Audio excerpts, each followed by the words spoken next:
അങ്ങനെ ഇത്തവണ നാട്ടിൽ പോയി വന്നപ്പം ഞാൻ എൻ്റെ ഫേവറേറ്റ് ആയിട്ടുള്ള എല്ലാം മേടിച്ചു. അമ്മയും ഞാനും ഒന്നിച്ചാണ് പോയത്. തിരിച്ച് ഞാൻ ഒറ്റയ്ക്ക് വന്നു. ഇത് മുഴുവൻ എനിക്ക് തിന്നാനുള്ളതല്ല.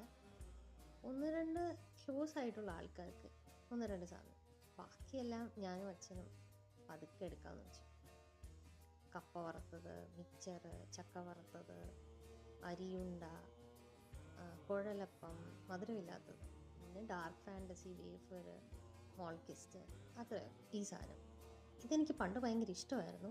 അതറിഞ്ഞുകൊണ്ട് ഒരാൾ എനിക്ക് തന്നതാണ്. അമ്മ നാട്ടിലായതുകൊണ്ട് കുക്കിംഗ് ഫുള്ള് ഞാൻ തന്നെ. ഹെൽപ്പ് ചെയ്യാമെന്ന് പറഞ്ഞ അച്ഛനെ പിന്നെ വഴിക്ക് കണ്ടിട്ടില്ല. ഓരോ ദിവസങ്ങൾ എങ്ങനെയോ തള്ളി നീക്കുന്നു. അമ്മയെ ഭയങ്കരമായി മിസ് ചെയ്യുന്നു. ശരിക്കും പറഞ്ഞാൽ അമ്മ എന്തൊക്കെ ചെയ്യുന്നതെന്ന് ഇപ്പോഴല്ല, ഇടയ്ക്കൊക്കെ മനസ്സിലായിട്ടുണ്ട്. എന്നാലും ഇപ്പോഴും ഒന്നുകൂടെ മനസ്സിലായി.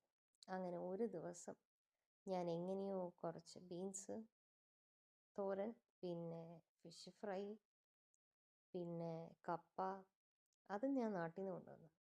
അതിൻ്റെ കൂട്ടത്തിൽ നമ്മുടെ മീൻ പീരയും. അങ്ങനെ ഇത്രേ ഉള്ളൂ. ഒരു ദിവസം അങ്ങനെ പറഞ്ഞു വിട്ടു. അല്ല, ഒരു നേരം പറഞ്ഞു വിടാൻ എന്തൊരു കഷ്ടപ്പാടാണെന്ന് ഞാൻ ഒന്നുകൂടെ മനസ്സിലാക്കിയ ദിവസമാണ് ഇന്ന്. സോ അത്രേ ഉള്ളൂ. Bye bye.